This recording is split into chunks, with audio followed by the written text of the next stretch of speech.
Bagley. Here. Harding. Here. Hug. Here. Johnson. Here. Melton. Here. Mr. President. Here. Please rise for the pledge and remarks by Councilman Hug. Pledge allegiance to the flag of the United States of America and to the republic for which it stands, one nation, under God, indivisible, with liberty and justice for all. Be seated, please. Well, here we are again, October 1st.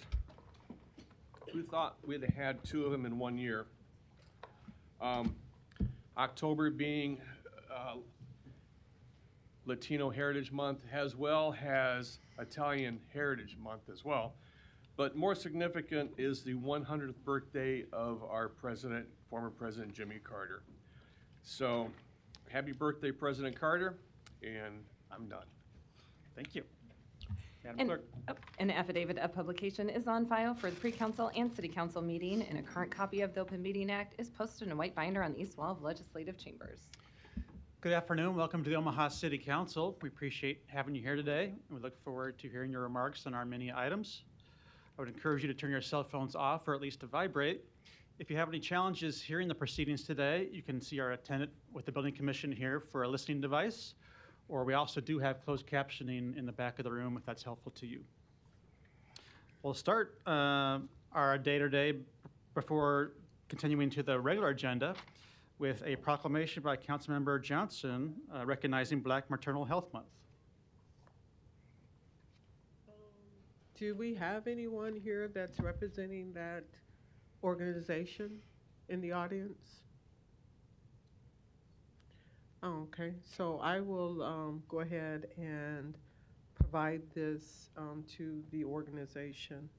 Thank you, Mr. President. Okay, thank you. Item 6, to consider a Class C liquor license for Pizza West, located at 12301 West Maple Road. The public hearing and vote on number 6 is today. Proponents, please.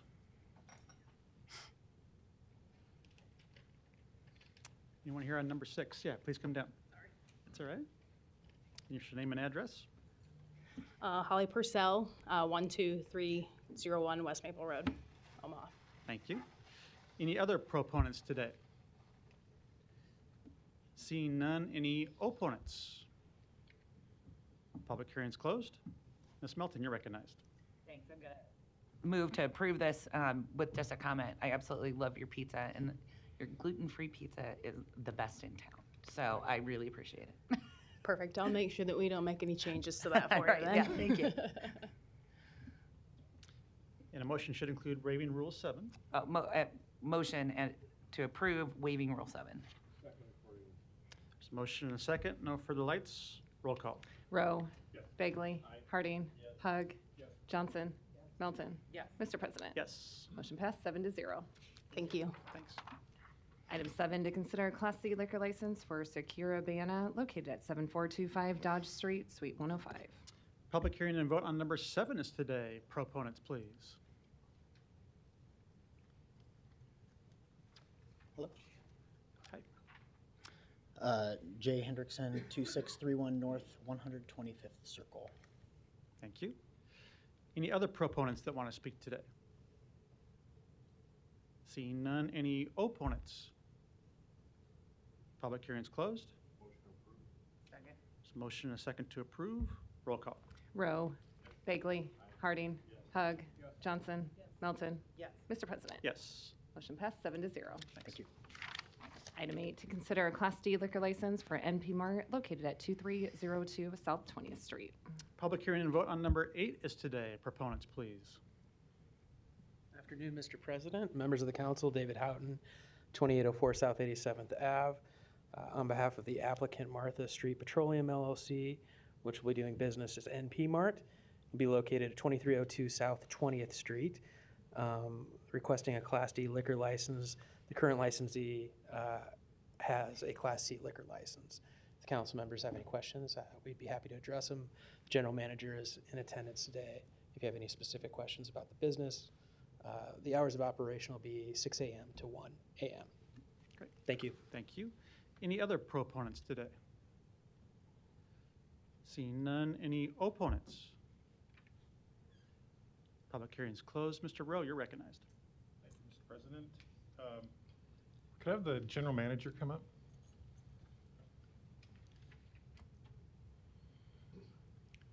Hi. What was your name? My name's Ann Gordon. Ann. Well, thanks for being down here, Ann. I don't really have a lot of questions about the liquor license, but I thought since you were here, I'd ask some questions about other parts of your business. Sure. And if I'm out of line, Mr. President, just let me know. But I was at a conference last week, and one of the presenters was talking about the problem with vaping that's going on in the country.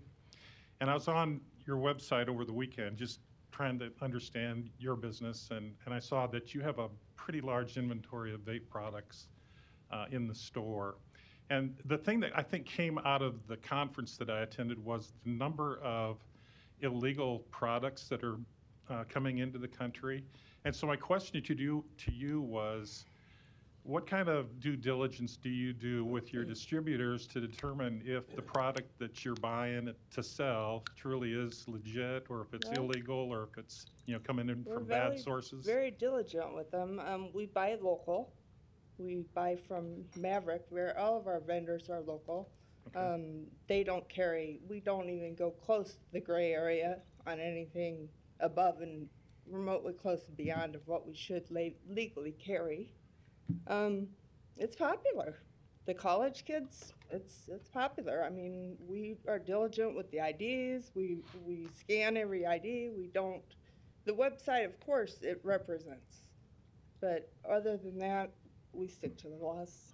Yeah, that's all I wanted to hear was Okay. that you were Oh, yeah. aware that you were taking precautions that Oh, yeah. that It's huge. there really but- is an issue across the country with I know. product coming from other Okay. countries. China, I think, is the biggest distributor, and we don't know what product is in the Yeah, we cartridge. don't either. That's the thing. The regulations aren't there, so we stick local. We Okay. buy local, we buy what's approved. Okay, appreciate that. I just wanted to clarify No, that, that's just to fair make sure enough. that you're Anything else? doing diligence. That's all I had for today. Thank you. Thank you. I don't see any further lights. Mr. Hug, you're recognized. Yeah, I don't know what happened to mine. I'm sorry. Come on back up. I apologize. Sure. Yes. Okay, this isn't the only property you own or you can manage. No, this will be the 27th store in Nebraska. We're very popular. And if my memory serves me correct, you have one at like 46 and L Street? 4420L, yes. Okay, and then you recently acquired the one at 29th and Leavenworth? Freddy's Shred and Fred's, yeah. Service, we sure did. We're Yeah. in the remodeling now. We broke ground for the remodeling 2 weeks ago. Okay. Well, that's what I wanted to know. That's us. Yeah, I've worked for them for 12 years, and I've watched every store open, so Okay, great, thank you. thank you.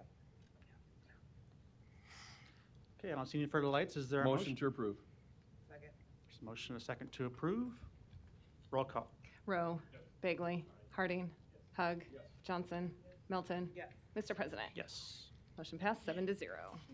Item 9, to consider a special designated liquor license application for the Broke Down Palace located at 8805 Maple Street for an outdoor concert on October 10th through 12th from 6 a.m. to 2 a.m. with music ending at midnight each night. Public hearing and vote on number 9 is today. Proponents, please. Yeah, good afternoon, Mr. President, council members. My name is Ross Coley, 329 Frank Street, Council Bluffs, 51503. Here to answer any questions. I do want to clarify one thing I saw in here. October 10th through the 12th, music will be at, 10 p.m. on Thursday, and then Friday and Saturday would be midnight for our request. Just with it being a school night, I just want to clarify that with the council. Yeah. Thank you. Thanks for that clarification. All right. Any other proponents that want to speak? Seeing none, any opponents? Public hearing's closed. Madam Clerk, is that something we need to specify in the motion, or is that clarified in the paperwork or on testimony?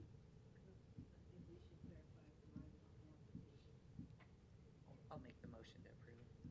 So I'll do a motion to approve with, as you stated, music ending at 10 p.m. on Thursday and at midnight on Friday and Saturday. Yeah, that's our request today. Thank you. We will. Yep. Yep. We will. Is that good? Yep. Okay. There's a motion and a second, and I'll support that too. It being in my district, you guys do a great job there. And I'll also acknowledge Ross at a recent event, raised a couple $1,000s for tornado relief for what happened in Elkhorn. So I appreciated that night, and you guys did a great job with it. We appreciate your support and your time and the whole band's volunteering that night. I thought it was a really fun way to generate some cash for a really great cause. And whenever you want to do it again, it's an open door. All right. So. I'm still healing from tree debris pickup. But Oh, maybe yeah. sometime soon. It'll heal up fine. Whenever you're ready. All right. So. Thank you. Yeah, thanks. There's a motion and a second to approve. Roll call. Rowe, Bagley, Harding, Hug, Johnson, Melton. Yes. Mr. President, Yes. motion passed. Thank you for your stewardship. It's very appreciated. Thanks. See you soon. Council members, without objection, we do have folks here that were here to hear the proclamation on Black Maternal Health Month. If Councilmember Johnson is willing to revisit the proclamation she has, we'll call those folks down to receive it. Please come on down.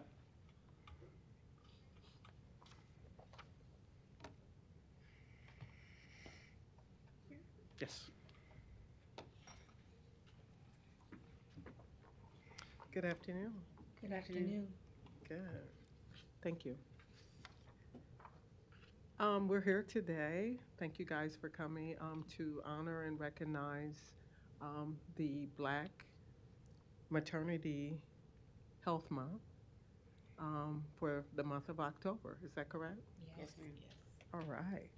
So whereas Black women experience maternal health symptoms at nearly twice the rate of all women, but up to half of Black mothers do not receive any support or treatment. And whereas Black women living in areas of high poverty have an increased likelihood of inadequate prenatal care and lack access to safe and secure housing, affordable transportation, and affordable healthy food. And whereas multiple factors including discriminatory treatment from providers limiting access to quality care and broad inequities in health lead to complication during pregnancy and contribute to Black infants having a higher rate of death during birth. And whereas Black Maternal Health Month is a time to raise awareness about how maternal mortality affects the Black community and urges Black healthcare reform, as no woman should ever die from a pregnancy-related complication. And whereas we can deepen the conversations about Black maternal health in our community and amplify community-driven research, policy, and care solutions while centering the voices of Black mothers, women, and families. And whereas the Black Maternal Health Month is a time for action in which communities are encouraged to commit to equality of care for Black women, assuring them of their dignity and well-being before, during, and after pregnancy. Now, therefore, we, the City Council of the City of Omaha, do hereby proclaim the month of October 2024 as Black Maternal Health Month. Thank you. Thank you.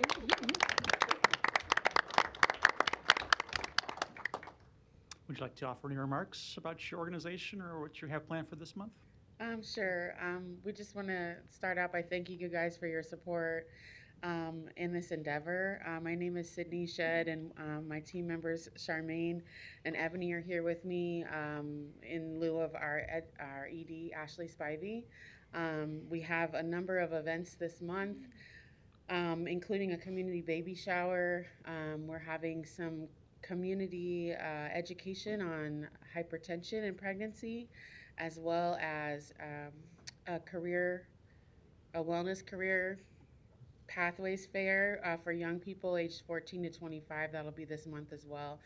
So there's plenty of information about that on our website for folks to get engaged and be involved. We're also having a webinar learning series on Thursdays this month, so folks can engage in some learning opportunities over lunch virtually as well about maternal health outcomes and other things that are being done throughout the country.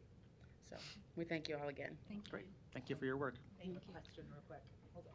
Where could people donate? You said you're having a baby shower. Where could people donate brand new baby items for the baby shower? Sure. Is there a donation place? Well, we have our Anarcha Center that's at 2306 North 24th Street. And if you wanted to drop items off there, usually we do have staff on site, or I could share my email and folks could just reach out and we could coordinate something. So I can go on your website and there'll be a contact. Yeah, there's an Okay. email contact there. We can do that. Just a general contact form, and then also information if you wanted to do monetary donations as well. That's great. Thanks for all your work. The website, ibeblackgirl.com. ibeblackgirl.com. Perfect. Thank you very much. Thank you, guys. Thank you. Madam Clerk. Items 10 and 11 can be considered together for Camelot Village 2, Replat 2, located northwest of 90th and Grant Streets. Planning Board and Planning Department recommend approval. Item 10, an ordinance to amend the boundaries of the MCC overlay district to incorporate this property into that district. Item 11, a resolution to approve the final plat. Public hearing and vote on items 10 and 11 are today. Proponents, please.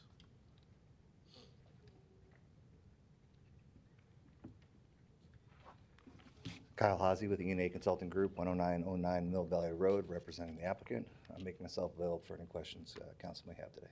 Thank you. Thank you. Any other proponents today? Seeing none, any opponents? Public hearing's closed. Second. Motion to approve in a second. Roll call. Rowe. Bagley. Harding. Hug.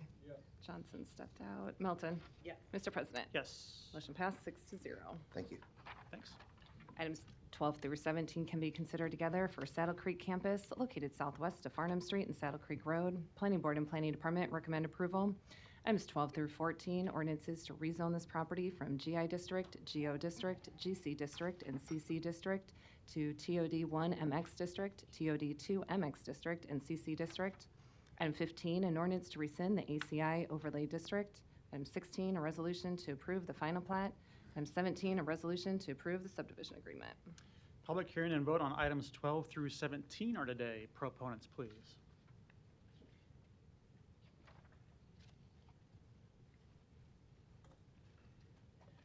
Ryan Lawson with UNMC 10423 M Street. Thank you. Any other proponents that want to speak today? Seeing none, any opponents?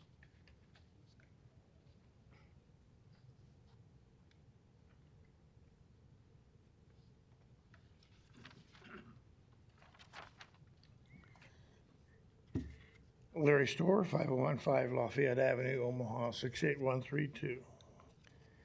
I think I'm opposed to each and every one of the items up through 17.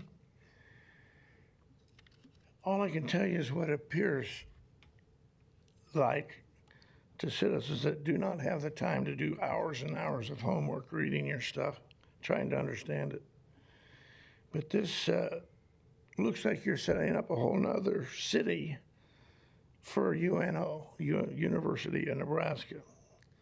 Right in the middle of bike paths, bus paths, metro paths, the big bus things, and there's really not enough room for all of this. And quite frankly, I don't think you solved the water drainage problem yet. but you're already covering it up with new concrete and disrupting traffic. Doesn't the university have enough room in Lincoln and over by Memorial Park to create another campus for them? If that's not the case, then change the wording. And by the way, the rules didn't permit me time enough to read these and get signed in. So I forgot to put these items on the form. I hope you'll forgive me for that. But that's a ridiculous waste of everybody's time because you've got microphones, you've got videos, and you've got secretaries. So why do you need me to sign in to tell you what items I might want to speak on before I even get here? That's maybe why there aren't many citizens here. So you need to change that, whoever decided to do that. Transit-oriented, bicycles, skateboards, rented bikes, electric bikes, trolleys, streetcars, and megabuses. Not going to work. And community commercial district, well, that's fine. We had a commercial district there to start with. Civic importance, well, to who? The university. Professional people that make a lot more money than I do. Real estate people that are also developers that get a pretty good break with TIF and whatever all that actually is.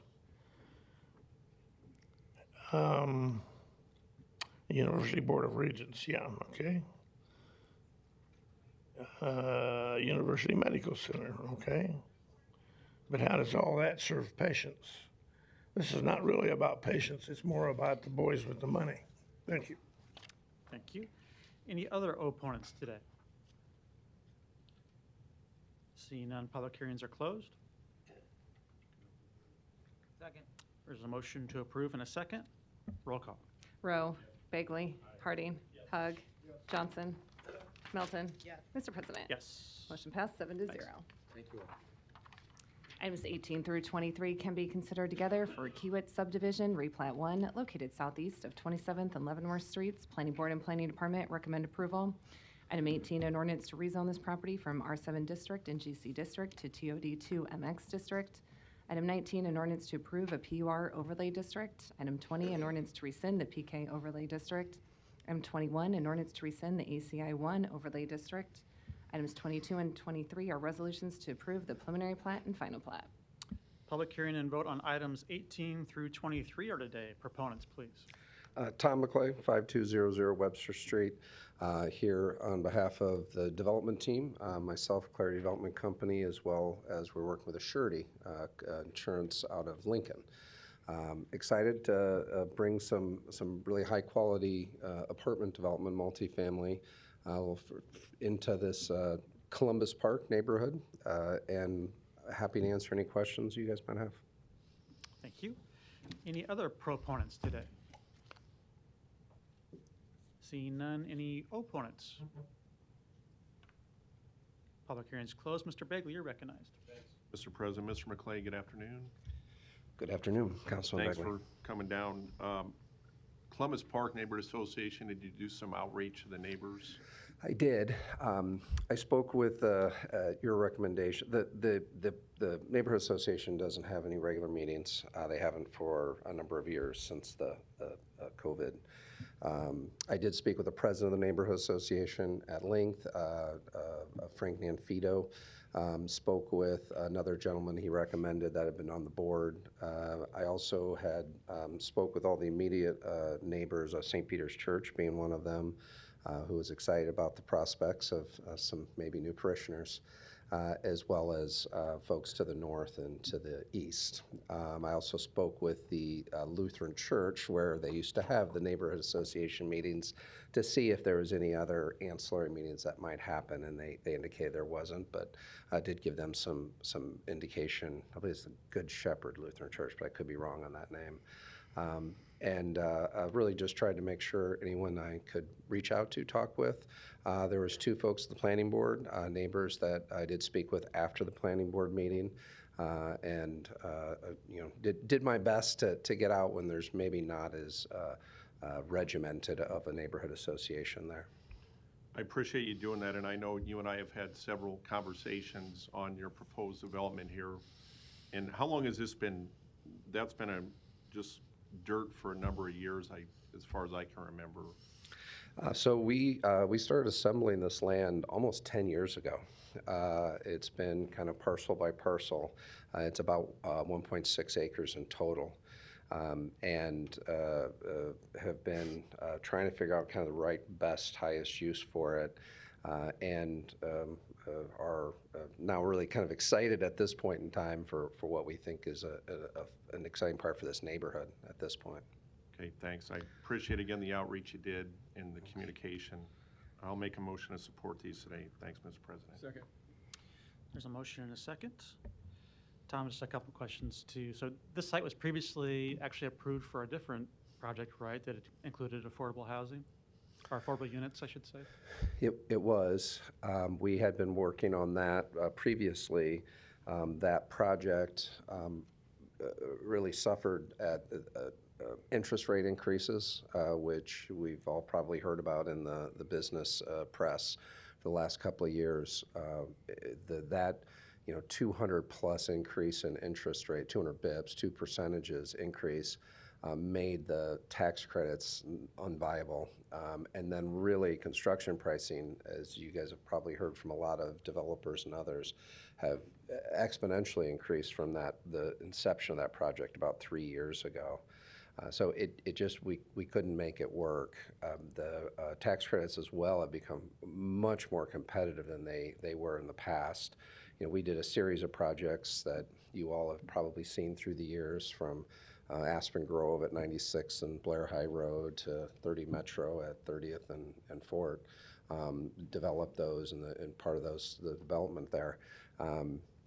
Those are all, were done with what's called 4% low-income housing tax credits, which were not nearly as competitive back then as they are now. It's becoming very, very difficult to make affordable housing tax credits or low-income housing tax credits.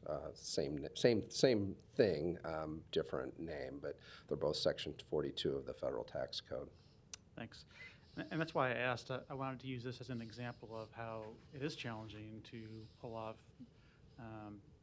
projects now that include affordable housing for interest rate reasons, for state tax credit reasons, and financing in general. And I just think that's something we really need to focus on as a city and a city council, up and above what you're doing here today, which I support.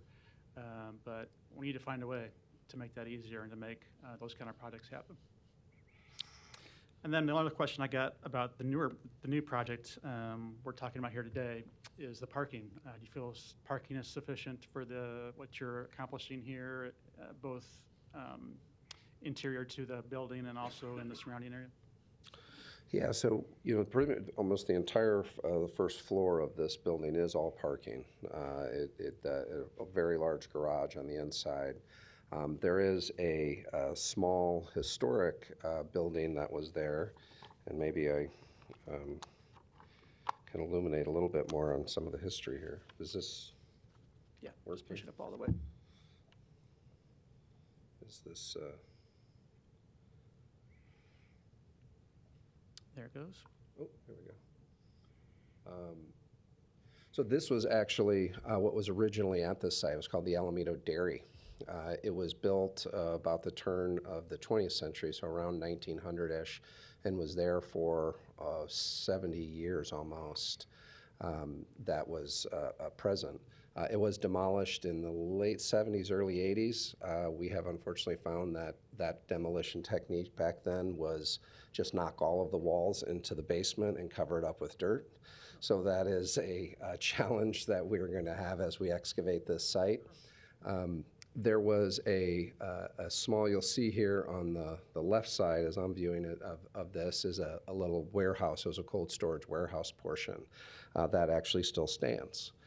We are going to retain that and just to kind of add to the historic nature of the building. This is not a little big for it, but you can see there in this rendering of the east side of the building, we're going to retain that and actually continue to utilize it for parking, which is what it's been utilized for since the Alameda Dairy was around. Instead of cars, they used to have, well, these were cars, I guess. They were a little bit different looking cars. Some of them had horses attached to them. Continue to use it for that. So both the new structural building plus the historic structure that was there, as well as contiguous parking there. So with that, I do think it is sufficient. From our standpoint, we're investing a lot in the belief that our residents will be satisfied with the parking. There is a bus line. There will continue to be a stop that is there presently. We've worked with Metro to facilitate the continuance of that stop right on the Leavenworth, right immediately in front of this building. It's between 26th and 27th is where the stop is on the south side of Leavenworth. And we are in the zone of influence of the streetcar. This is the very edge. This is the southern edge of the zone of influence from the Harney Street line that will run down Harney and have a stop at 26th and Harney of coming this direction. So, all of that, we do have bicycle allocation as well. We do have places for bicycle lockers and the like. So I think a long-winded answer to your question, Pete, Councilman Festerson, I should say, is yes, we do believe the parking is sufficient. And we're putting a lot of time, treasure, and talent with the belief that it will be. Good. Just no horses, right? What's that? No. Just no horses, right? No, no horses that I'm aware of. All right, thank you. Thanks. Ms. Johnson, you're recognized. Yes. Mr. McClay, can you help me out with what would be the least amount for rent and the highest? Can you give me some basis for that? Because as you know, this buzzword that we have in the Omaha area, affordable housing, has a lot of layers to it. So can you help me out with identifying what that might be? So I will give you a range. I think our lowest is about 900 for the studios. Of course, this is going to take us a while, so there are increases in rent. So it might push up higher, and we might have already provided information that's higher than that. So I don't want to misspeak or mislead you. That's around that number. That would be a studio unit on the smaller side of things. What I will say, and what maybe doesn't get enough attention, in my opinion, in the discussion of affordable housing, is the effect that the increase in supply of market rate housing has on bringing prices down overall. And it's really macroeconomics 101. If there's a bigger supply of something, in this case apartments in particular, that will bring the pricing down for the demand. And so if we do not produce market rate housing, you're going to constrict the supply and the demand will continue to increase. So there's been a lot of studies done by a number of publications and institutes that study it, that there's somewhere in the neighborhood of 10 to 15% lower of housing costs by just creating market housing on what is which sometimes people call organic affordable housing that had been built a year or 10 years ago, that naturally starts to come down, relatively speaking, in rent because inflation happens. And particularly in the last few years when we've been having almost double-digit inflation, the relative affordability of apartments at 900 or so is really good, relatively speaking. Okay, thank you. Thank you. There's no further lights. There was a motion and a second to approve. Roll call. Rowe. Bagley. Harding. Hug. Johnson. Melton. Mr. President. Yes. Motion Thank you. passed 7-0. Thanks. Item 24, a resolution to approve the Central Park Plaza, the Duo Tax Increment Financing Redevelopment Project Plan located at 222 South 15th and 201 South 16th Streets in an amount up to $26,449,080. Planning Board and Planning Department recommend approval. Public hearing and vote on number 24 is today. Proponents, please.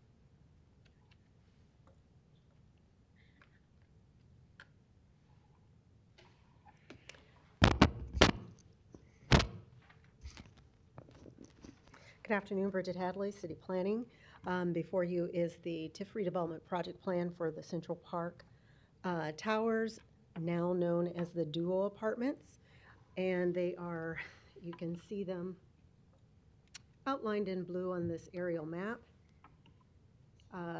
Adjacent to Douglas Street here on the north, 15th Street to the east, Farnham Street to the south, and then 16th Street to the west. Here is a visual. Zoom out. Of a potential visual of the finished product. I think it'll probably be very, very close to that. And then I want to get to this site plan just to have it in front of you. Oops, this way.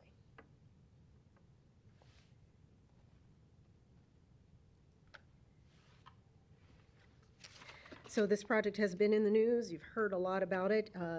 Again, it proposes to completely convert these two towers into apartments, about 557 market rate apartments, 1, 2, and 3 bedroom units. And then the west side of this project site, this will become a new apartments above a new city-owned parking garage. And there will be about 150 apartments there. Below the existing is about 16,000 square foot of commercial spaces being rehabilitated. So this entire block is going to look quite a bit new. Once this is completed, I think it's going to take maybe about 3 years, 2-3 years for completion. The TIF committee has already given their approval. Planning board approved it in August for up to about 26.4 million in TIF. Excuse me, in TIF. The project is located in the urban core housing and mobility redevelopment plan area, the streetcar district in particular. So it will contribute to the streetcar funding. Beyond that, I think I will turn it over to the owners and development team is here to answer any further questions. And with that, we certainly do ask for your approval. Thank you. Other proponents? Yeah, Todd Heaston, New Style Development, 2223 Dodge Street. Greg Rothermel, New Style Development, 2223 Dodge Street. Just here to answer any questions you might have on the project, and it's coming along moving right along. We're trying to stay on schedule a little bit, but we've been, as you know, it takes a little bit to get things rolling, so we're getting close. So. Okay, good, thank you. Any other proponents today? Seeing none, any opponents?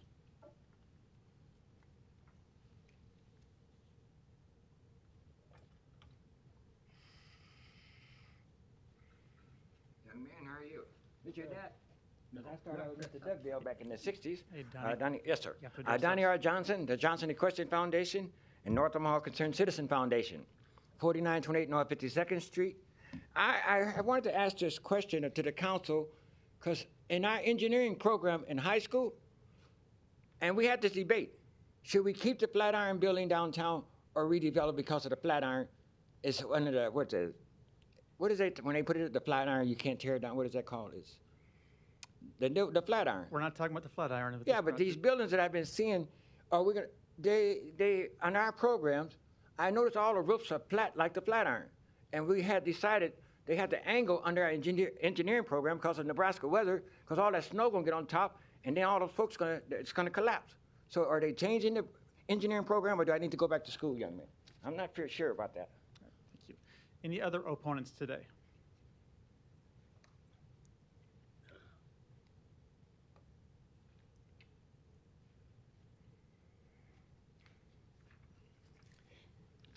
Larry Storr, 5015 Lafayette Avenue, 68132. I am generally always against TIF because I don't understand how it actually works. Maybe these gentlemen can explain it to us from their standpoint, because your explanations don't really clear it up much. I remember when we blew up most of those buildings downtown there that you're now trying to reconstruct with apartments that could have been used. But anyway, this nice big building at the end of the park maybe is in the way of mutual development. But I don't quite understand why it has to be completely redeveloped, completely rehabilitated. Another big parking garage. For who? People are supposed to be riding the buses. But what is meant by the city's participation? The city basically means me, I think, taxpayers, but also rent payers because it gets passed on to them.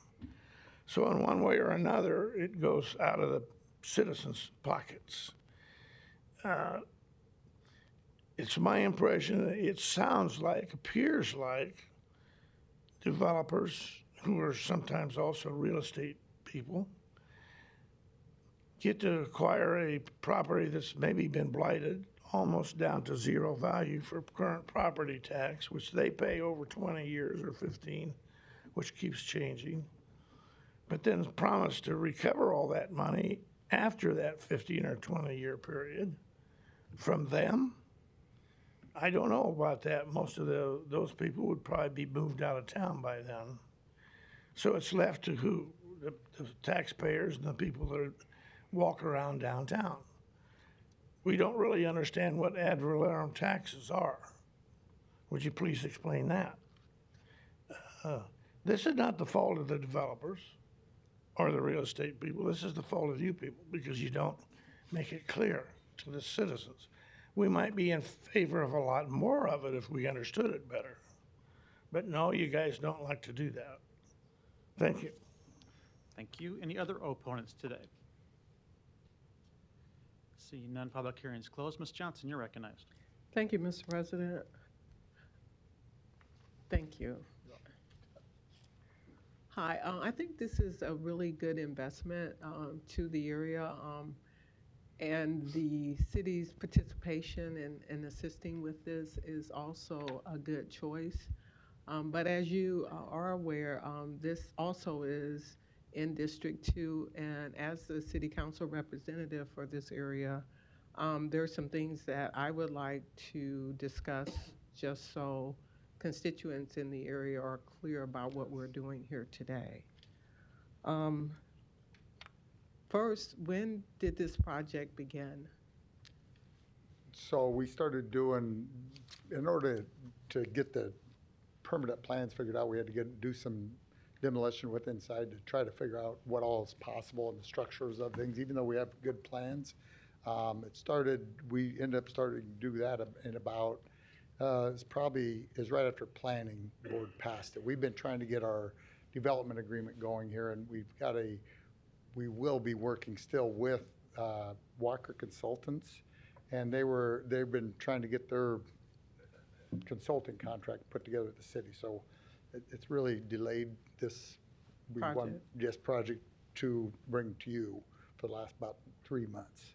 So again, approximately? About August, yeah, July, August, yes. Of last year? Of this year. Okay. Yeah, we didn't purchase this until May. Okay, and about when will this project be completed, do you know? So it's in 2 phases. It was about 70%. Basically, it's 30% occupied. So we took those 30%, consolidated, put them in the North Tower, and a lot of those people won't be moving out until June of 2026. And so we're doing the South Tower first, and then phase 2 will be the North Tower and the parking garage. So call it September of 2027. It'll be totally completed. So were there any individuals that were displaced at all? We offered them a chance to either move in the North Tower or they could get out of their lease. Some of them wanted to get out of their lease, or the leases were ending, but everybody else moved to the North Tower. So yes, nobody's been displaced. Okay, and then if you could help me out with clarification, there is no efficiency apartments that will be in this building, or is that correct? Right, we do not have any official low-income housing.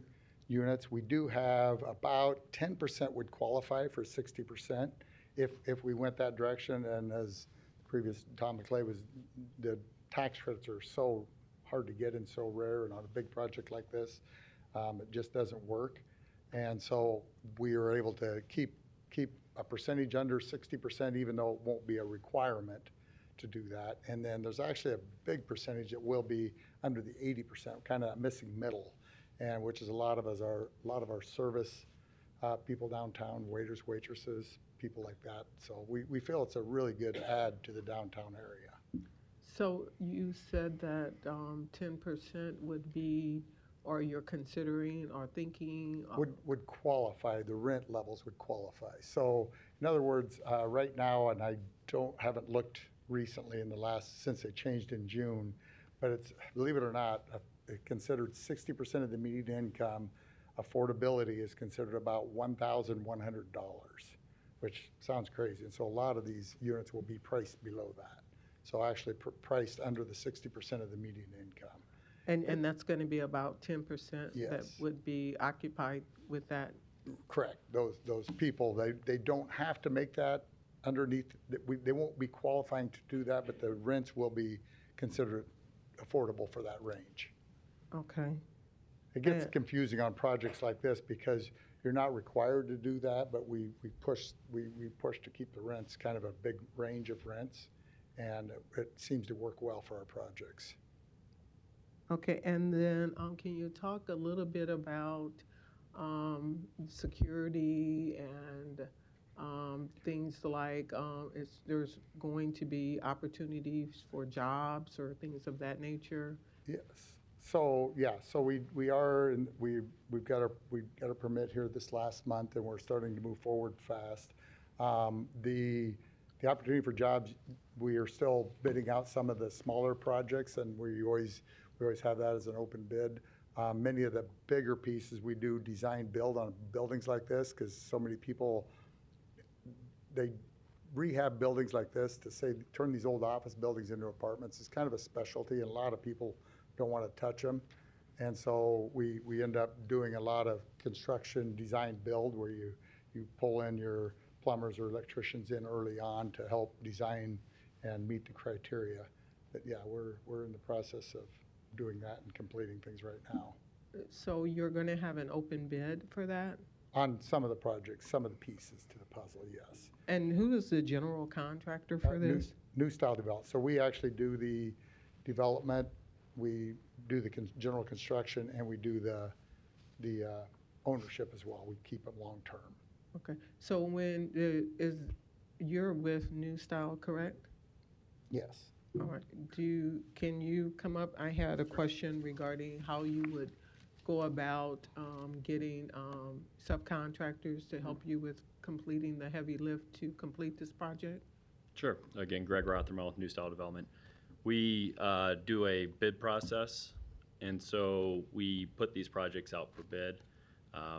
The project of this scale, there's not a lot of contractors that can do this size of project that have the manpower to do it and the capability, so it does narrow the scope. Okay, so can you elaborate on that? So will we have any small emerging businesses having an opportunity? Sure. And so how does that process, what does that look like?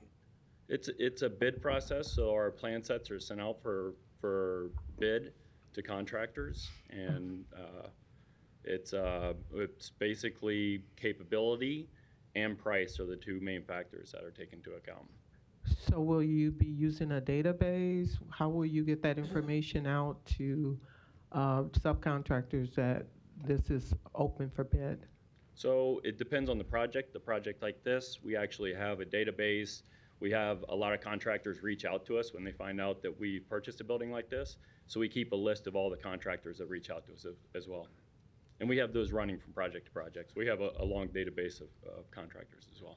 So if someone in the community wanted to, they're not a part of your list, how would they just reach out to you? Correct. Okay. And when are you going to begin taking a list of, or calls to do those types of bids? So most of this project we've bid out a fair amount of this project already. So there's no work left? There's some additional scope, correct, yes. So when will are they able to It depends on the contact you? type of work and the process that we're at. So for instance, there'll be some additional caulking, there'll be some additional IT work, there'll be some access point install, security camera. There's different scopes of work that come as we progress through the project. So can you and I talk later on, Sure. kind of give me a schedule of what that is so that Sure, love to. individuals could have an opportunity to participate in that? Absolutely. Okay, thank you. Thank you. Thank you. I still don't really necessarily have an answer to the question regarding the jobs at the end of the day. The final jobs that are created by the Yeah. project. So each of the buildings, apartment buildings that we actually develop and bring online and manage, have a property manager. They have, so a full-time property manager.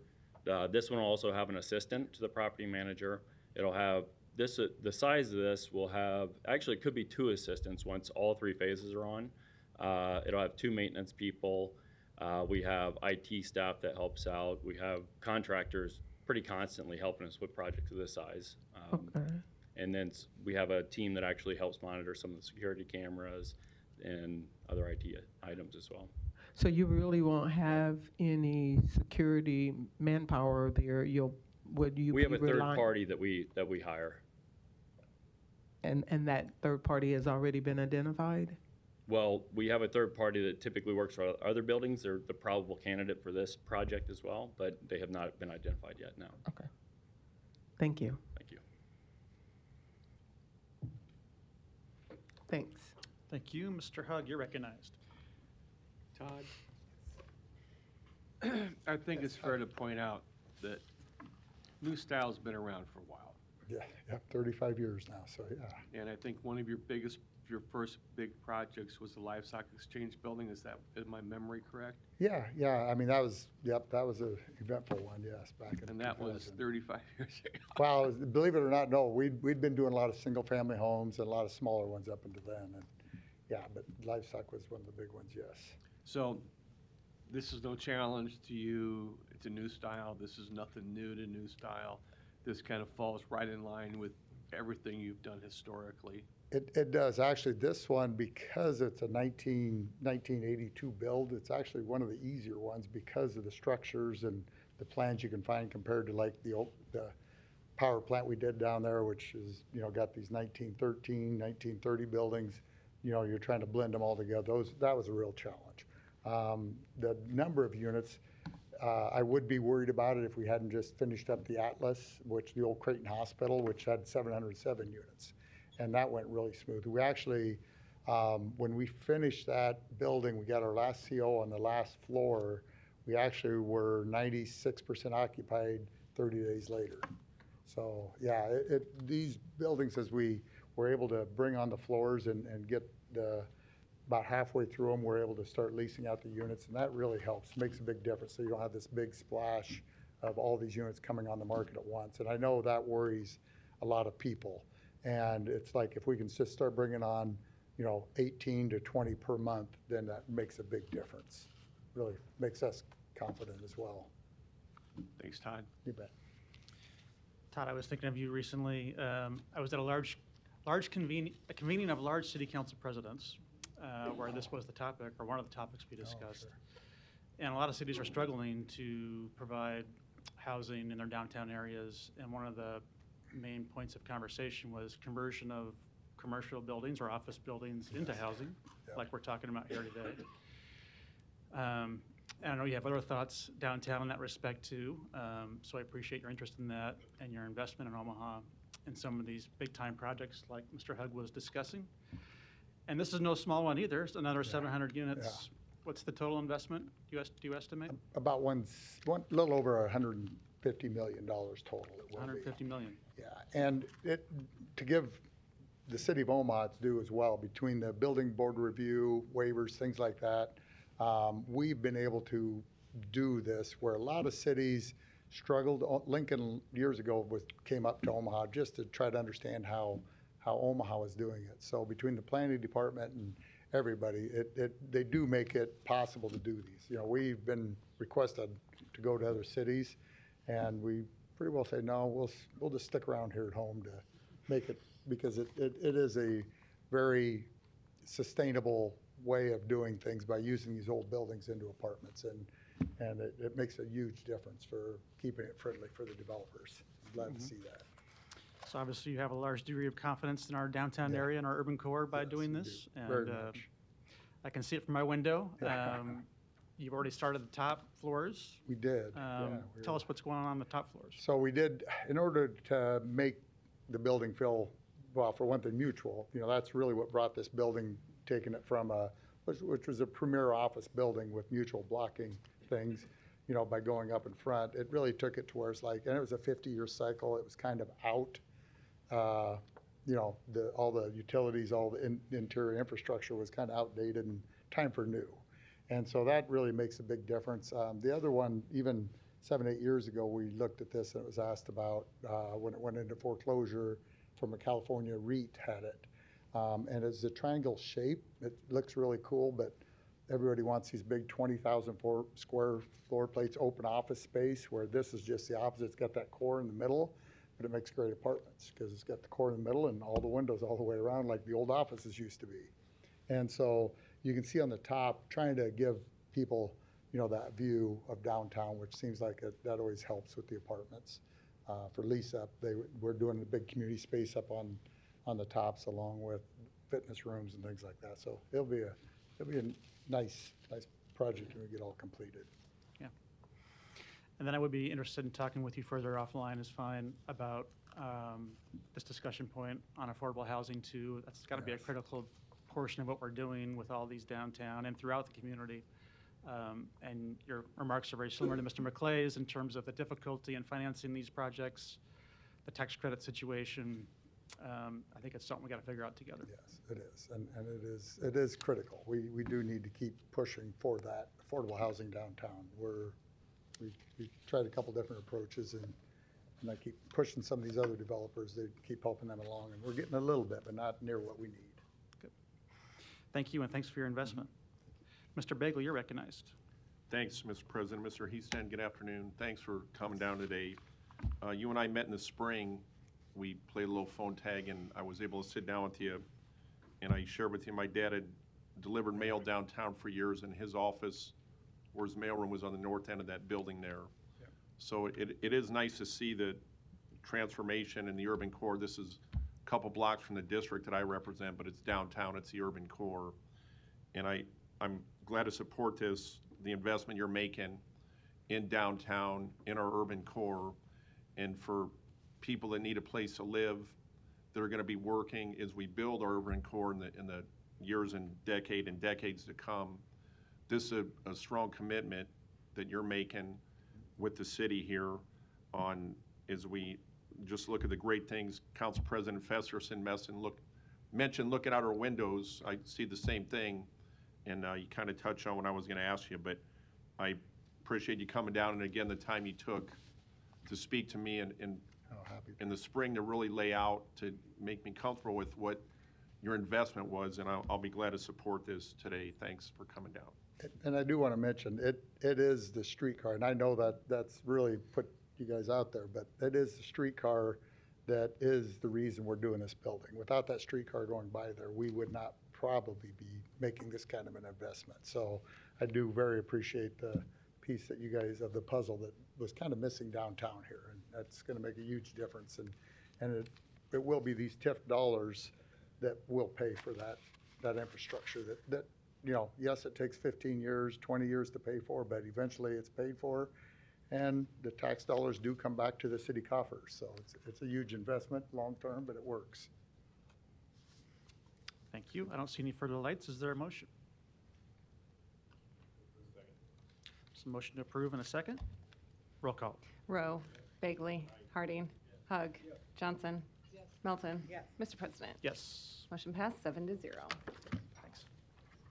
Consent agenda. Any member of the city council may cause any item placed on the consent agenda to be removed. Items removed from the consent agenda shall be taken up by the city council immediately following the consent agenda in the order in which they were removed unless otherwise provided by the city council rules of order. The public hearing on agenda item number 25 was held on September 24th. I don't see any further lights. Is there a motion? Move the approval. Motion and a second. Roll call. Rowe, Bagley, Harding, Hug, Johnson, Melton. Yes. Mr. President. Yes. Motion passed 7-0. The public hearings on agenda items 26 through 33 are today. If you wish to address the city council regarding these items, please come to the microphone, indicate the agenda item number you wish to address, identify yourself by name, address, and who you represent, and if you are a proponent or an opponent. These are items 26 through 33.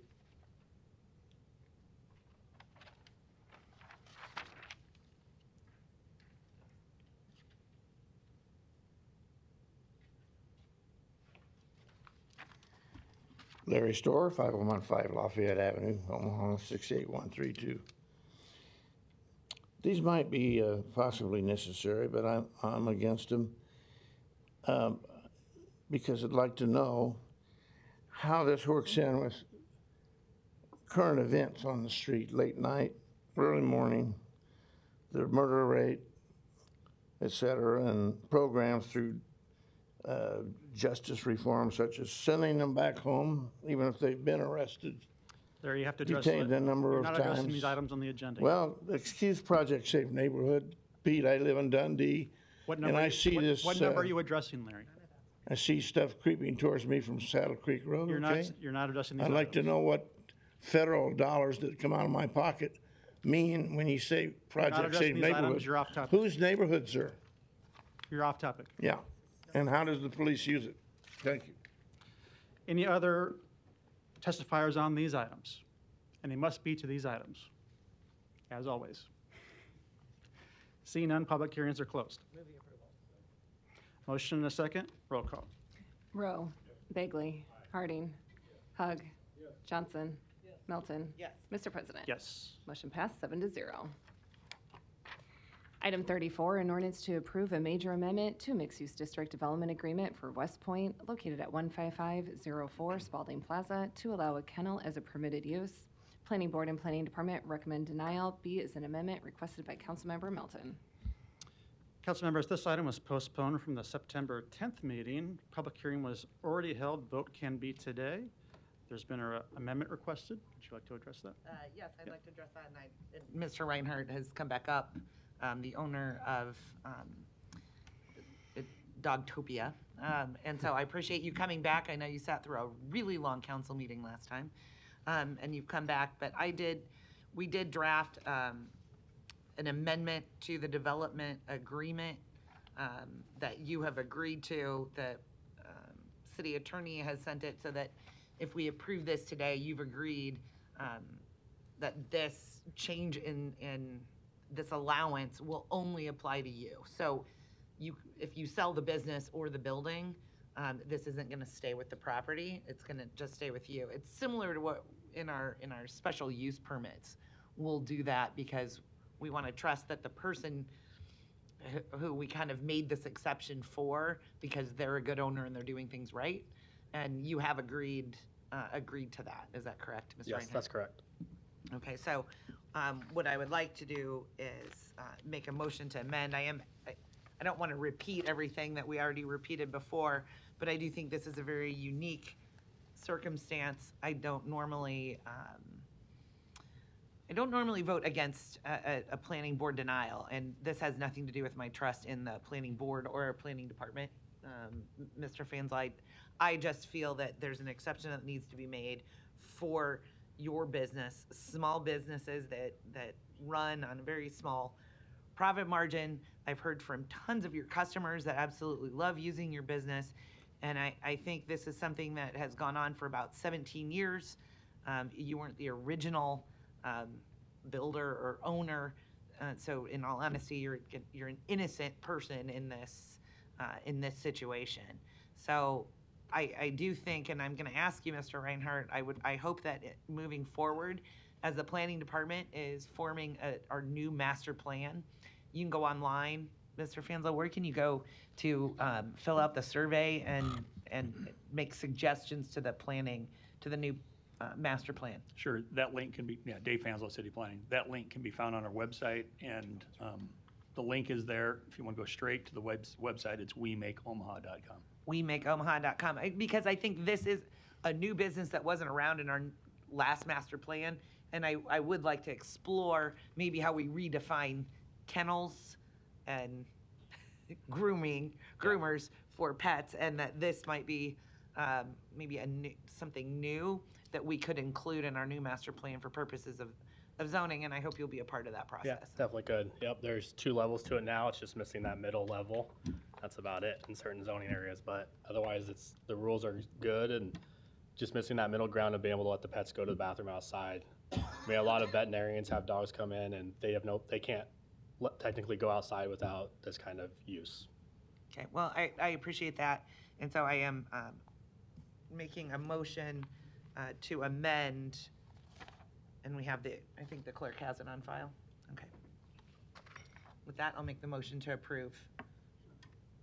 Motion to approve the amendment. There's a motion, a second on the amendment, and procedurally, it's a vote on the amendment and then the item itself. Correct. Just so council members know. Mr. Harding, you're recognized. Thank you, Mr. Festerson. Derek, thanks for coming down again. You're welcome. A couple of follow-up questions that I had asked earlier. One was, when you purchased the business, I think, before you purchased the building, correct? That's correct. Okay, and then when you purchased the building, I assume you got a title commitment and reviewed that to see were there any exceptions in the title commitment that said whether the business was allowed in that zoning classification or not? I get title commitments. To be honest, I don't really look at them. I just trust that they've reviewed everything, but I don't even know if that is included, that they do a background search on the businesses. Like I said, I've never reviewed them, so I don't know if the business uses would be included in a title search. Okay, so when I asked that like a month or so ago, you didn't go back to look at that to see? No, Okay. sorry. All right. Did you communicate with others in the mixed-use development what you were doing? I'm assuming they got the notification because of the change in zoning originally, but if you had any communication or conversations with the others in the mixed-use development area? I did not. Like we said before, the business has been there for a long time, so everybody knows it's a dog place and it's been there. Businesses that are there in that area have been there for probably just as long, and so I just didn't do that. No. Okay. And then one thing that the city does not get involved in is covenants and restrictions. Are there any CC&Rs that you have to deal with within that mixed-use area as it relates to the use? I guess I'm not sure what you're asking. I'm not familiar with that. Okay. All right. Thank you. Sorry. Thank you. I don't see any further lights. There's a motion, a second on the amendment. Roll call. Rowe. Bagley. Harding. Hug. Johnson is absent. Melton. Yes. Mr. President. Yes. Motion passed 5-1. Motion to approve as amended. There's a motion to approve as amended. Roll call. Rowe. Bagley. Harding. Hug. Johnson is absent. Melton. Yes. Mr. President. No. Motion passed 4-2. Thank you for coming back down. Thank y'all. Item 35, an ordinance to amend special levy ordinance number 10367, levying a special tax and assessment to cover the cost of clearing snow and ice from sidewalks in district number SWSR 2024-01. The public hearing on number 35 is today. Proponents, please. Seeing none, any opponents?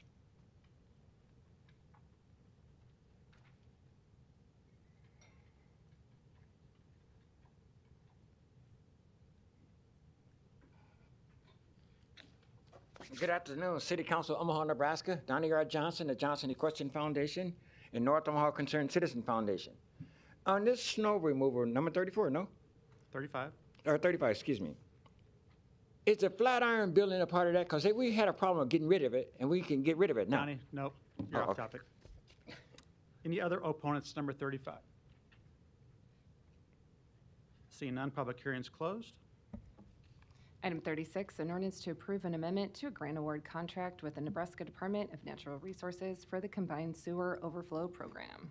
Public hearing on number 36 is today. Proponents, please. Seeing none, any opponents? Public hearing is closed. Item 37, an ordinance to acquire private property for the property located at 2307 N Street for the construction of city-owned parking garage. Public hearing on number 37 is today. Proponents, please. Seeing none, any opponents?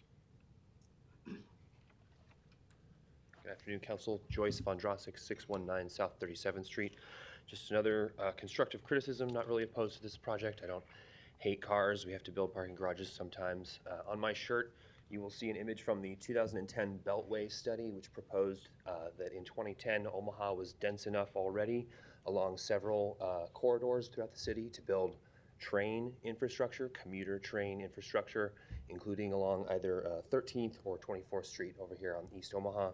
I just want to politely suggest that if we properly invested in mass transit, public mass transit on a widespread scale across the city, we could save a little bit of money on parking garages and parking infrastructure in places if thousands upon thousands of people were able to travel down 24th Street to come to some event that was going on in South Omaha instead of just building parking garages for the rest of their time. So, thank you. Thank you. Any other opponents? Seeing none, public hearing is closed.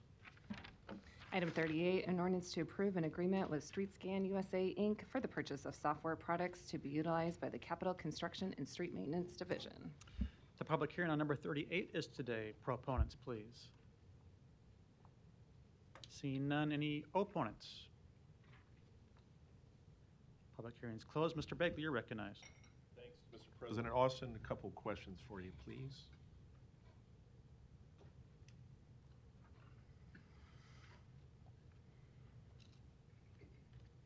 Austin Rouser, Public Works. Austin, good afternoon. Good afternoon. We talked a little bit about this in pre-council. Can you just kind of walk us through what this will do for the city and for your team in Public Works? Sure. Yes, we have a 5,000 lane mile street system, and we do evaluations on that. It helps in our asset management, and we're working towards a more targeted approach to street repairs in the Street Preservation Bond Program, which is our panel repair and residential resurfacing program. We currently have some embedded staff that work for consultants that help us in this effort, that do a visual inspection of the streets and a visual rating that helps us get that information. This is a software package that can essentially replace that embedded staff, where through the use of technology, camera, AI, we can get condition ratings that are more accurate. They're less subjective than what we get with a human eye, and we can, in a more timely fashion, we can rate the city's street system. So this has, replacing a consultant contract with a software package has an ROI less than the term of the software package that's in here. We have a 3-year package in here. It's about 2 to 2.5 year ROI by replacing the other contract, and we can also get more frequent inspections of those streets as well. So we'll have really a fuller, more real-time assessment of our streets that we can build projects off of. So this will help your team identify resurfacing or other road issues, or even, is it sidewalks as well? It's just streets. It's just streets, Yes. okay. And how about curbs? It will do a curb rating as well. Okay, so this will help identify areas of the city and our districts that the roads have issues. And this is a tool that will help identify what you can prioritize as far as resurfacing or other road or curb repairs? Right. The idea is to get a condition rating into our asset management program where we can have, we can target our repairs more in line with what the conditions of those streets are, where we can do the most good and stretch the dollars to maximize those efforts. And I think I asked you this morning, but is there a lot of other cities that use this technology? There are a growing number of cities using the technology. It's a really quickly expanding technology that's really coming into the street industry. We started looking at these software programs and the evaluations about probably 4 or 5 years ago when we started looking at them. They weren't quite to the level where we wanted to adopt at that point in time, but they've really developed, and there's some case studies out there of other cities that use them now to where we've come to a point in the technology where we feel like it's practical at this point in time and we can get a really valuable result out of it. Okay, and the last question, does this eliminate any city manpower, city positions to do this? Does not eliminate any city staff, no. Okay, thanks, Austin. Sure. Thank you. No further lights. Next item. Item 39, an ordinance to acquire private property for the Beltline Trail Phase 3 project. The public hearing on number 39 is today. Proponents, please. Seeing none, any opponents? Public hearing is closed. Item 40, an ordinance approving an interlocal agreement with the Papio Missouri River Natural Resource District and Allegiant Health for the Sorensen Trail Girard connection. The public hearing on number 40 is today. Proponents, please. Good afternoon, council members. Eric Williams, 8901 South 154th Street from the Papio Missouri River Natural Resources District. I am the Natural Resources Planner and I'm the project manager for this project. I appreciate the consideration of this agreement. It has been approved by both the Papio NRD Board and Allegiant to work toward the construction of a multi-use trail which will provide active transportation, recreation, and access to natural resources in our community. We have about 130 miles of trails throughout the metro area. And they generally align with the creek system from the northwest to the southeast, following the Big Papio, Little Papio, and West Papio Creek. And those have provided significant benefit to members in our community for many years. At this point, the Papio NRD has worked with the City of Omaha and other government agencies across the metro area to focus on expanding the trail network to other locations where people live, work, and play, but where they can't easily access the existing trunkline trails and where they might need safe connections from their homes and businesses to get over to things like the Keystone and Big Papio Trail, which are extremely popular. Again, most of the trails are on the creek corridors, but there are additional locations that make for great potential trail locations on railroad corridors. Several of the prominent trails in the Omaha metro area are on former railroad corridors, including the Field Club Trail, the developing Beltline Trail, which was listed on the last item, and portions of the West Papio Trail. This railroad corridor on the north side of the Emmanuel Health Facility, owned by Allegiant Health, was identified a few years ago as a potential trail location because of its historic railroad use and currently underutilized potential benefits to the community. The NRD has worked with Allegiant and with the city on the potential development of this project, and this agreement will stipulate the responsibilities of the NRD to design and construct the project, and then have the city take over the ownership and operation of the project once completed. There is additional work on a connection further west past 72nd Street to the existing Sorensen Trail, which continues down to the Keystone Trail that the City of Omaha has been investing in to extend all the way up to Cunningham. So the benefit of this location is to provide access from residents in the area safely across 72nd Street onto the existing Sorensen Trail and down to the major trail, the Keystone Trail, which provides connectivity to the rest of the metro area. This project aligns with several studies that have been done in the past and provides significant benefit using underutilized lands and providing that recreation, active transportation, and access to natural resources that I talked about earlier. So I thank you for your consideration. I thank the Parks Department for their partnership in this project and Public Works for the review of the designs that are currently in process. The current timeline after approval would be to finish the designs and hopefully have this project ready for construction in 2025 to be open for use by the public. I'd be glad to answer any questions if you have them. Thanks very much. Thank you. Any other proponents today? Seeing none, any opponents? Public hearing is closed. Mr. Bagley, you're recognized. Thanks, Mr. President. Eric, I don't have any questions for you, but I just wanted to, I know in serving on the Papio NRD board, the passion, if anybody was watching you today, I think you wore it on your sleeve for the work you do and the partnership that I appreciated being on the NRD board prior to being on the council. And the connections, you talked about that Beltline Trail. We were talking about that when I was still on the Papio NRD board. And I know your investment in the community and in these partnerships with the city and others, it's a great thing for the community. And thanks to you, and please thank the staff and everybody at the Papio NRD. And I know you didn't have any notes, you just did that from your heart because you really do wear it on your sleeve, and that the community's lucky to have you, and so is the NRD. So appreciate you. Can you start over again with no, I'm kidding, with your speech. Thanks for coming down. I'll look forward to supporting this next week. Thanks, Mr. President. Thank you. No further lights. Next item. Item 41, an ordinance to approve an agreement with the Nebraska State Probation District 4A in the amount of $15,000 and to authorize funding from the City of Omaha's fiscal year 2022 Project Safe Neighborhoods Grant Award. The public hearing on number 41 is today. Proponents, please.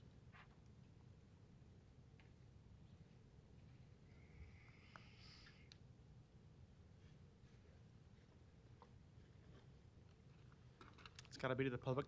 Oh, yes, sir, Mr. Public President. safety grant, How are you right? doing this afternoon, Okay. sir? I know you was in high school and was debating that Flatiron building, so I understand. Donnie, that. it's gotta be the Yes, sir. public safety grant. So, yes, sir. Donnie R. Johnson, the Johnson Equestrian Foundation, and North Omaha Concerned Citizen Foundation. And on number 41, would you like me to stay on topic? I agree. We would like to add the Peace Corps and that police station and the council are part of this, and to remove the Flatiron building so we can have a parking space. Thank you. Any other proponents? Seeing none, any opponents? Public hearing's closed. Next item. Item 42, an ordinance to accept and authorize disbursement from the Nebraska Crime Commission fiscal year 2025 Project Nightlife Expansion Grant Award. Public hearing on number 42 is today. Proponents, please. Seeing none, any opponents? Public hearing's closed. Item 43, an ordinance to amend Omaha Municipal Code, Chapter 3, Article 1, entitled In General by creating Sections 3-12 and 3-13 to require any person or business operating or housing a functioning crypto automated teller machine or Bitcoin teller machine on its premises to post a written warning of potential fraud risks. Public hearing on number 43 is today. Proponents, please.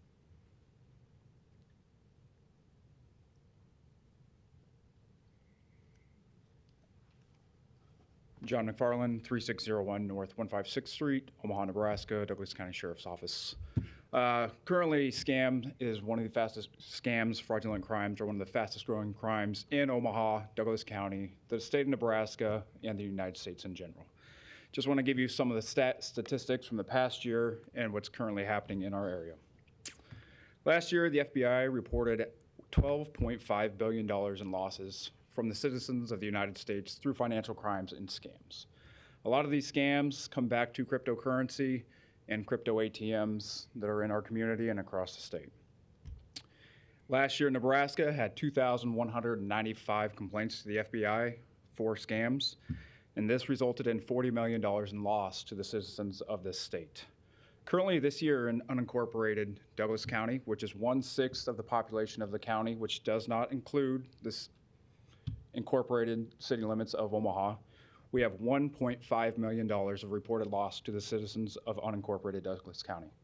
If you expand that to the city, we can all do the math. We're on track for one of the highest years, again, continuous growth over the last 5 years. We've seen year-on-year growth for scams. Cryptocurrency is one of the fastest growing ways to scam the citizens. Most people do not understand it. They do not know how to use it. These scammers are professionals. They are mind manipulators. They get in contact through various forms, email, letters, phone calls. They reel in a victim and get them to think that there is a urgent problem, and they coach them to a cryptocurrency ATM and direct them to deposit funds. One case this year from July, a citizen of unincorporated Douglas County who believed he had a warrant with the sheriff's office for failing to attend a jury, deposited $524,000 into a crypto ATM in Douglas County. His retirement is devastated.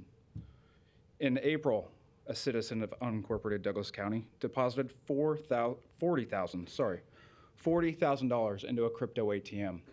This individual had a pop-up on their computer that directed him to call a phone number. They got a hold of a scammer there who was able to convince this victim that if they deposited that money into the crypto ATM, their computer would be fixed. And finally, another example in March, after a phone call of a person impersonating a federal government employee, the victim made 2 different deposits into 2 different crypto ATMs in Douglas County, resulting in $18,000 of their hard-earned savings lost. These scams are not only just government impersonation, such as warrant scams, they're romance scams where they hook the individual, the victim, into believing that they now have an intimate partner and they are giving that person money. Technology and phishing scams. We have real estate and employment scams. Individuals, victims believing they are now employed and have a legitimate job and deposit these funds into crypto ATMs with the hopes of receiving funds or payment for their services. By the passage of this ordinance is one of the pillars of law enforcement. Not only enforcement, rehabilitation, but education and prevention. A placard of this on these crypto ATMs is the last line of defense. We need to educate. The Sheriff's Office has been on a campaign over the last few months trying to educate the public. City passing an ordinance in this way would be a last line of defense to let potential victims know if you believe you're being scammed or before you deposit $524,000 into this ATM, call a number, check, verify if this is it. Thank you. Thank you. Any other proponents that want to speak today? Seeing none, any opponents? Public hearing is closed. Ms. Melton. Thank you very much. Yeah, I've talked to a number of different victims as well. I want to thank the Sheriff's Office. We've met and talked about how can we prevent these crimes. It's one thing, it's very difficult to prosecute these crimes because it's almost impossible to find the culprits. Once that money goes into the cryptocurrency machine, it's gone. There's no numbers. You can't trace the accounts, unlike bank accounts, which, you know, I always say there's a money trail there. When you're using a bank, the money trail ends at that cryptocurrency machine. I had a couple people who thought about coming down to testify, but they changed their mind, and really I didn't want to press them. They're embarrassed. You know, one person's a retired military. She says, I consider myself smart, like I don't fall for scams, but she really thought she missed jury duty. And she said, you know, we'd been traveling, maybe it just got thrown away. And, you know, it says on your jury duty summons, you know, you have to appear, warrant could be put out for your arrest. I mean, these are scams though, and these are people that aren't speaking broken English. They are people that sound like a deputy sheriff. They're actually using real deputy sheriff's names. And so if you were to actually log online, you could find that sheriff, that person does work for the Douglas County Sheriff. They're using their badge numbers, and they are convincing them that they have a warrant out and they need to post bond. One woman put $6,000 into a machine. Another woman, it was $3,000, but she decided to call me first because she said, just in her gut, she said it didn't feel right. And so she called my law office. Some of the other victims said if they just saw something that said this scam, or if it said no police, government agency, I don't know. Sheriff, do you have a copy of the draft? This isn't our final, so I don't necessarily want to put it up there because Omaha Police and the sheriff work together on coming up with the right posting, but this is kind of a draft of what we would propose. If all of the victims said if they saw this at the crypto machine, their gut already told them it was wrong. If you just sit it under the Elmo, they said that it may have prevented them from putting the money in.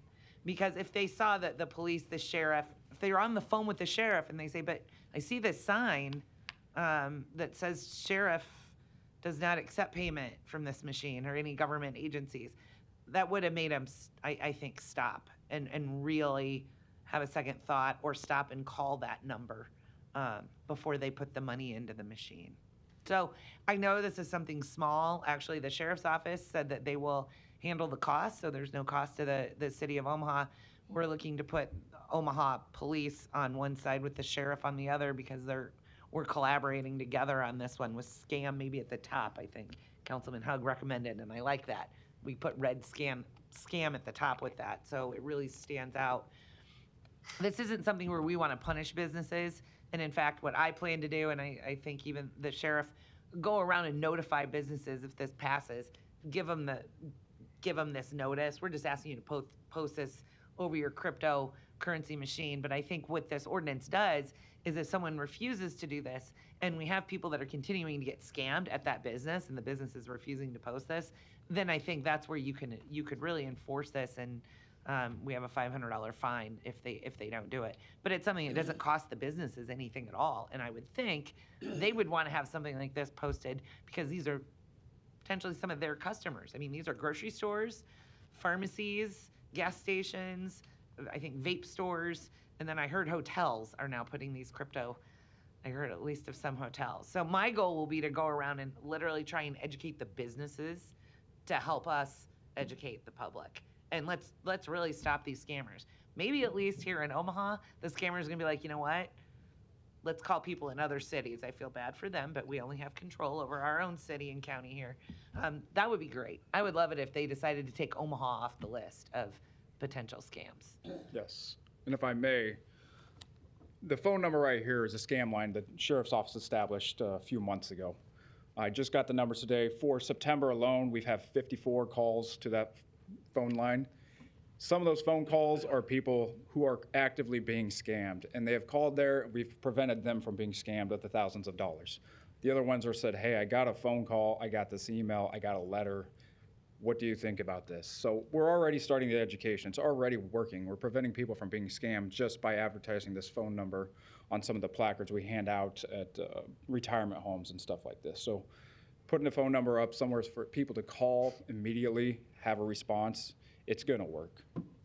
No, I really appreciate that. I want to thank you for your efforts. And I think as I said just last Friday, somebody tried to scam my father into posting bond for me. The scammer said that I'd been in a car accident. The woman that I hit was very seriously injured, may die, and the police determined that I was texting and driving, and so they arrested me. It was Friday afternoon at 3:30. So they said if my dad didn't get the $1,000 down to the courthouse and to a bondsman, so they were going to have a bondsman come and get the money from my father and make it seem like they were at the courthouse and that they worked for the courthouse. That I was going to sit in jail until Monday. And I happened to be on an airplane, so my dad couldn't get a hold of me. Yes. You know, he had that gut instinct, like, that this seems very weird, and why wouldn't the attorneys in Amy's office not be taking care of this? So he didn't fall for it, but he said they were very believable. They were very convincing. They had a lot of information about me and details, and obviously, you know, my dad, how else would they get my dad's personal cell phone number, you know, unless I gave it to him? So these guys are really good, and anybody can be a target at this point. And absolutely anybody could be a target. So thank you for your efforts, and I really do. This is something small, that education and prevention, I think, are the key here. Thank you, Thank you Counsel. very much. Nothing further. Thank you. Thank you, Mr. Begley. Thanks. Deputy, don't go too far. Thanks. Thanks, Mr. President. Good afternoon. I appreciated Sheriff Hansen was at our pre-council meeting.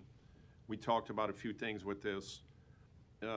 First, I'll let you answer this. Does the Douglas County Sheriff's Office ever call a citizen and say you owe money, or do you guys ever do that, solicit fines or any money from anybody? We do not. Okay. Not for a warrant. No government agency, to my knowledge, will call you and say you have a warrant for your arrest. You need to pay money. Okay, that simplifies things, but scams are happening, so people obviously don't know that. So I think it's great, whatever public media blitz that you're doing, and if this helps that's always a good thing. How many of these machines are there? Did you guys figure out how many of these things there are in Douglas County? Last time we checked, approximately 50 in Douglas County, in all of Douglas County. Okay, and we asked Sheriff Hansen about this, an ordinance that at least will help somebody that's coming in to give them that red alert that you could be getting scammed, like people clearly are doing, as evident by what you've described today. Is this something that we need to take up in the legislature for more regulation on these, so it makes, I guess, higher barriers for people if they want to try scamming people? Is that something you guys are looking at? Yes, we are looking at that. We would like to implement this and roll this out at the local level to have a good example of how it works and move it to the state level, if that makes sense. Okay. Councilman, may I please. intervene there, only because that's something that I was talking about, that I'm going to bring up with the legislative committee at our next legislative committee. What we're trying to do is kind of make this a pilot. We would like this to go to the legislature and make it a statewide requirement maybe working with Nebraska State Patrol because that we could go statewide. What we're trying to do is start this in Omaha, really just to get the discussion going in the education and maybe hopefully maybe prove that it's working. And the next step is going to be to try and get somebody to carry this bill in the next session, starting in January. Okay. So I'll give you more information. It was an excellent question, Ahead and of I it. forgot to mention it. That's all right. No, thanks for Thank you. putting that in there. Thanks, Deputy. Appreciate your answering.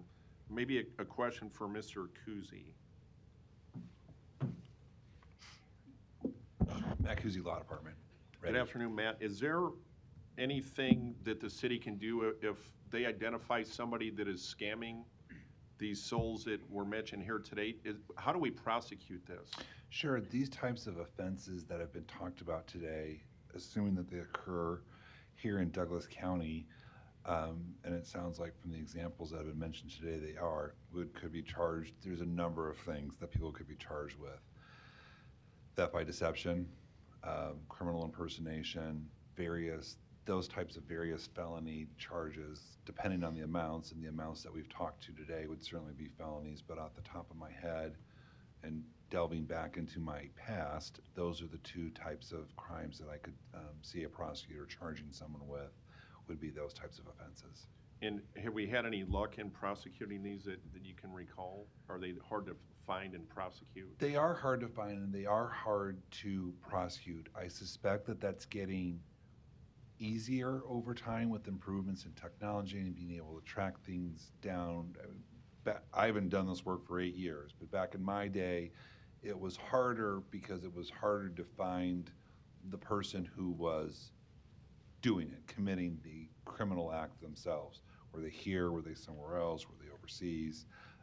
Things like that. But with improvements in technology, I think that gap has been shortened now where it's probably, I don't want to say easier, but there's better evidence out there that people can now use to prosecute people who commit these types of offenses. Okay, thanks, Mr. Kuzi. And I guess raising awareness clearly to people that have been victims of this, this is a good first step, and I'll look forward to working on the committee later to try to identify what we can do to help this maybe at the state level to help other cities that clearly it's not an Omaha thing, it must be going on around the country, and they can get nailing or right to somebody's phone. It's pretty easy to scam people. So thanks for being here today. Thanks. Thank you. Ms. Johnson. Yes, this question is for the law department.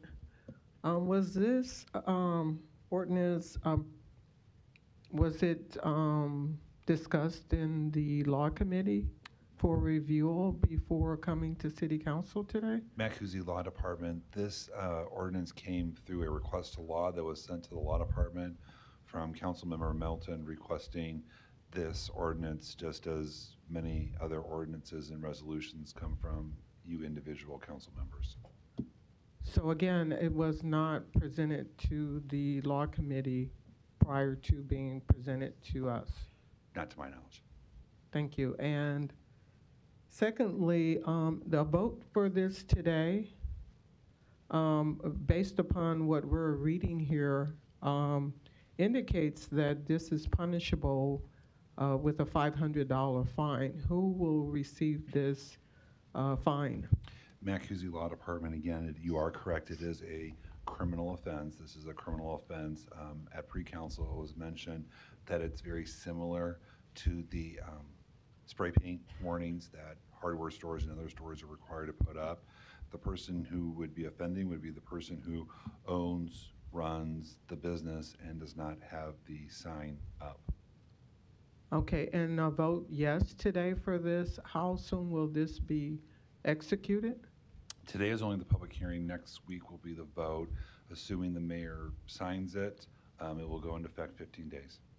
Okay, and we have not done any education at all at this point through business owners to kind of get a weigh-in on what their thoughts are or any of that prior to today? The Law Department has not.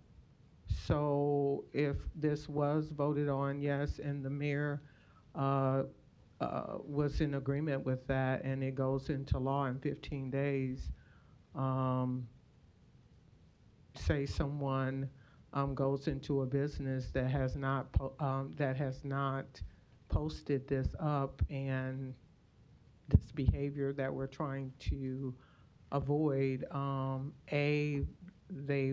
maybe we have not approached them with the sign to be posted. Would they be subject to, I mean, are we making any provisions? Are we doing a 30-day grace period? I mean, what are we doing here? Because I'm not sure how we're implementing it. I think this idea is great, but I'm concerned about the implementation of the new law and how it will be applied. There's no provision that was requested or put into the ordinance, and I guess I'd have to delve back into the old axiom when it comes to the businesses that may or may not know about this. I'd have to repeat a line that we've all heard before, which is ignorance of the law is not an excuse.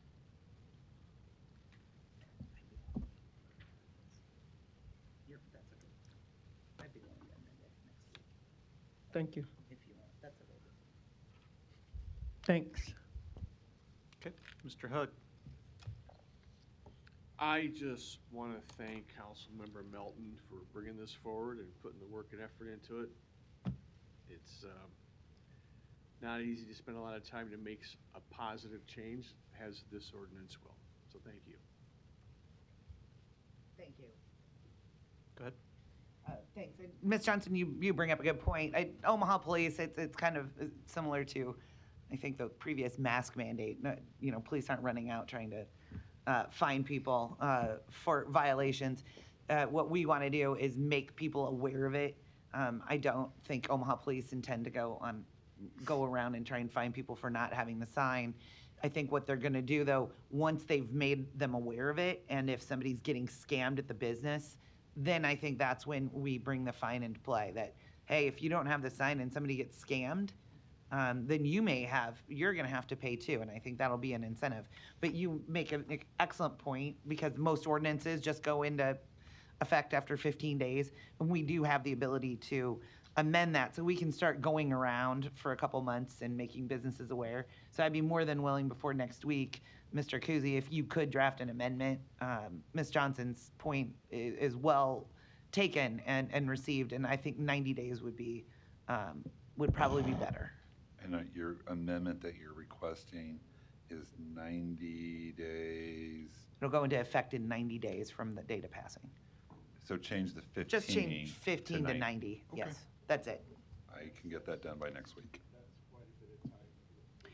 Well, no, but it'll give 90 days for Omaha Police and the sheriff, make sure they have the sign the way they want it. We have the ordinance going into effect, and then I think in those 90 days, that's when we go out and do an education campaign for the businesses, which I know the sheriff is more than willing to do. So that's when we'll be going out saying, hey, if you don't have this done, and that's what we want to do, is build that awareness first. And that we have to educate the business owners first in order to educate the public. So I think if Ms. Johnson thinks 90 days, that probably is a good time frame. Deputy, if you could, do you have an opinion on that? Because again, we're not going to go run out to find businesses. It's businesses that are refusing to put the sign up that we want some kind of enforcement. I think that's correct. The sheriff's office, and I've had discussions with the sheriff and my chain of command about this. We're not looking to go out and enforce and issue criminal citations for businesses that are not aware of this. If it's a continued problem, then you have continued enforcement. But I believe most employees of the businesses aren't even aware of what these machines do and what they're capable of. Right. So if it's an education opportunity where you can talk to the business owners, the managers, say, hey, here's the city ordinance, this is what it needs, here's the placard, and by the way, the sheriff's office can provide that to you free of charge, and will even tell you where it should go on the ATM, something along those lines. Right. Yes. Okay, I think that'll give us some time to get out there to those businesses and make that happen. Some of them are chains, so it'll be a lot easier. We can go to the Walgreens has them, so it's easier to go to the Walgreens and say, hey, you need to distribute these to all of your Walgreens in the city limits, and we know that'll get done. Some of the smaller individual owners of stores, I think that's going to be where we need to take the time to go out and tell them. and the sheriff's office has had discussions with some of the larger businesses in town regarding these concerns with the crypto ATMs. But there are websites out there. I was just on one earlier today. You can just type in Omaha, Nebraska, and it'll tell you where every crypto ATM in the city is located, the address, and the business name. So if we need a list, it'll take a few keystrokes, and we can find out exactly where all of these are, and then we can just public information. And I think what we could probably just mail, I wouldn't mind mailing them a notice, and I would cover that. I'm not asking for the city to cover that, but that's also something we could do, which we could shorten the time if we were willing to do that. So why don't we have some more discussion about that between now and next week, because we're just changing number of days, and I'll put it through the council. But I do think more than 15 is probably appropriate. I'd agree with that. Okay, thank you. So I'm not doing 90 days right now. Right, why don't we talk about that, and then I'll notify you tomorrow, Mr. Kuzi, of what number we want to put in there. Thank you. Okay, thank you. There's no further lights. Next item. Item 44, K-Tech Specialty Coatings, Inc. appeals the rejection of their bid from August 28th, 2024 for City of Omaha liquid de-icing material. Council members, this is a bid rejection appeal which does not have a public hearing. We just need a motion to either allow or deny the appeal. We'll hear from the appellant company and maybe hear from the city as well. We have the appealer by Zoom. Mr. Preston, we'll get you off mute here in a minute.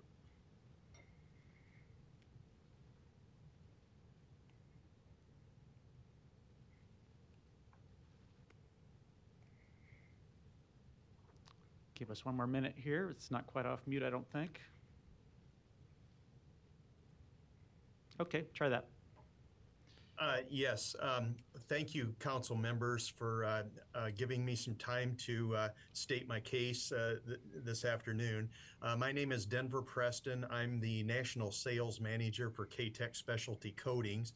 We manufacture highway de-icer. It's a special product that the city of Omaha has never used, but they have shown interest in using the product. We have talked with members of the Public Works Department about this. So due to their interest, we went ahead and submitted a bid on the 28th of August. And when we submitted the bid, we also submitted a copy of our bid bond, which we had in our possession. The problem here is that we had to have that bid bond physically mailed within a 10-day period of time.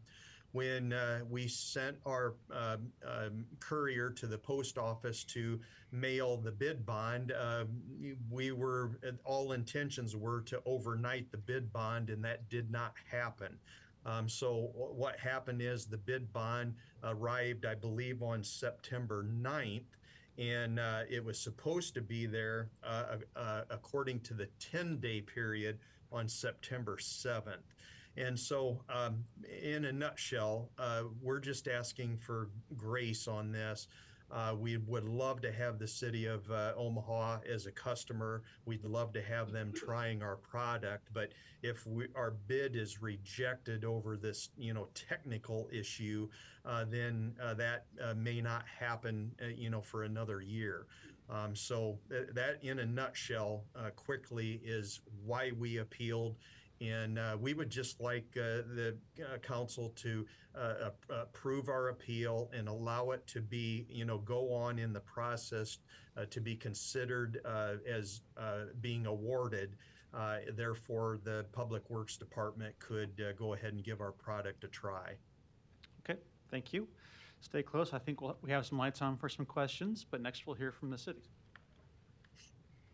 Good afternoon, Jeffrey Bloom, City Law. Unfortunately, this is a case that city code is pretty clear as far as, and we don't have a whole lot of discretion.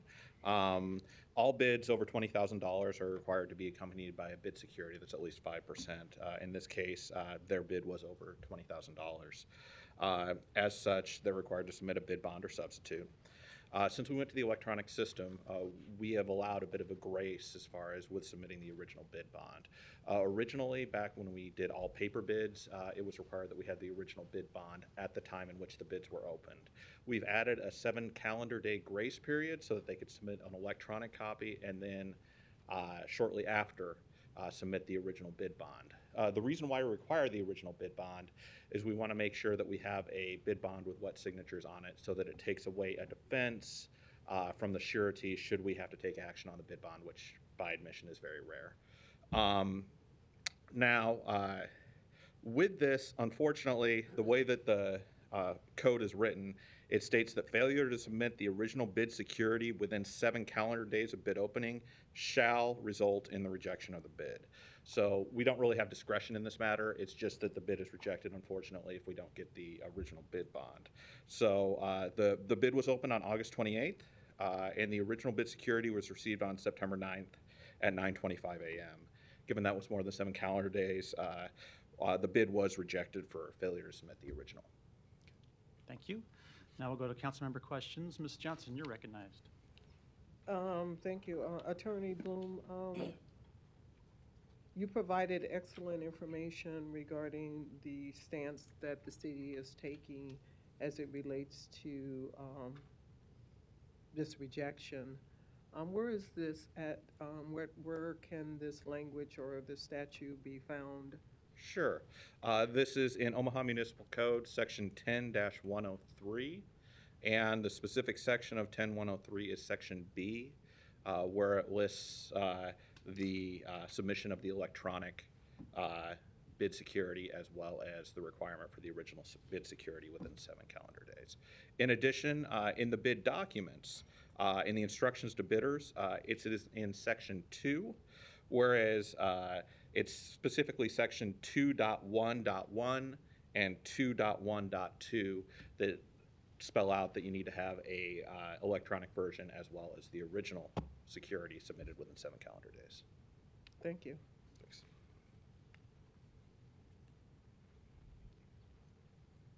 Okay. I have no further questions. Okay, thank you. Thank you.